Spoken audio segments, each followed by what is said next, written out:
ব্যানারের পিছনে আর কি, এই যে ব্যানার আছে। এটা কিন্তু একটা ব্যানার, ব্যানারের পরে হচ্ছে গিয়া মাত্র 2 ঘন্টা এত সুন্দর। আসসালামু আলাইকুম। আজকে চলে আসলাম হচ্ছে চারুকলা ইনস্টিটিউটে, খুলনা ইউনিভার্সিটির ভিতরে। খুব দুর্দান্ত একটা ড্রয়িং দেখতে পেলাম। এই ড্রয়িং যে করেছেন সে হচ্ছে খুলনা ইউনিভার্সিটির একজন শিক্ষার্থী।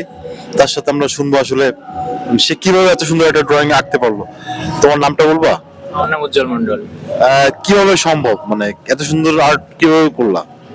সম্ভব বলতে ভাই সবকিছু হচ্ছে দীর্ঘদিনের প্রচেষ্টা আর কি, মানে অনেক দিনের প্রচেষ্টার ফলে এবং মানে আর কি ইচ্ছার ফলে এগুলো থেকে তৈরি আর কি। এটা মানে কি কি ইনগ্রেডিয়েন্ট ব্যবহার করছো এর মধ্যে? এর মধ্যে শুধু চারকোলই আছে, গ্রাফাইট চারকোল যেটা আর কি, কয়লা। মানে আপনি কত বর্ষের স্টুডেন্ট? আমি সেকেন্ড ইয়ার ফার্স্ট টার্ম। দ্বিতীয় বর্ষের। আচ্ছা, কি মনে হয় মানে এরকম সুন্দর আর্ট করতে গেলে কেমন কি ধৈর্য বা প্যাশনেট থাকা দরকার আছে? প্যাশনেট তো অবশ্যই থাকা লাগবে, প্যাশন না থাকলে এই কাজগুলো আর কি করা সম্ভব না আর কি। আর ধৈর্য তো অবশ্যই থাকা লাগবে, একজন আর্টে মানে চারুকলা স্টুডেন্টের ধৈর্য থাকা খুবই জরুরি। আচ্ছা, যারা খুলনা ইউনিভার্সিটিতে পড়াশোনা করতে আগ্রহী, যারা চারুকলা ইনস্টিটিউটে আসতে অ্যাডমিশন দিতে আগ্রহী, তারা আসলে কিভাবে চান্স পেতে পারে, এরকম কোনো দিক নির্দেশনা আছে কি?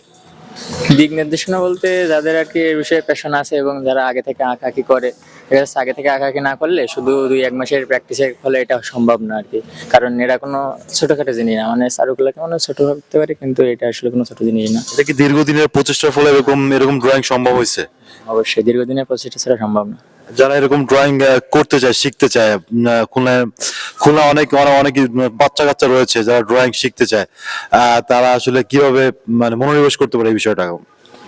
এখানে এই বিষয়টা কেউ কাউরে জোর করে তার এটা হয় না, এটা হচ্ছে সম্পূর্ণ নিজের কাছে। একজন শিশু ছোটবেলা থেকেই তার ড্রয়িং এর প্রতি ইচ্ছে থাকে এবং তাকে যদি সেইভাবে লালন পালন করা হয় সে অবশ্যই জিনিসটার প্রতি আগ্রহী হবে।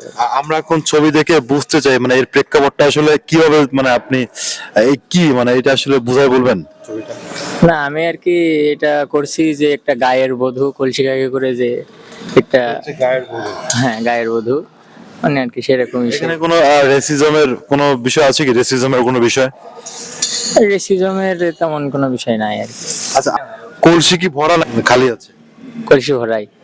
আচ্ছা, ব্যানারের পিছনে আর কি, এই যে ব্যানার আছে। এটা কিন্তু একটা ব্যানার, ব্যানারের পরে হচ্ছে গিয়া মাত্র 2 ঘন্টা এত সুন্দর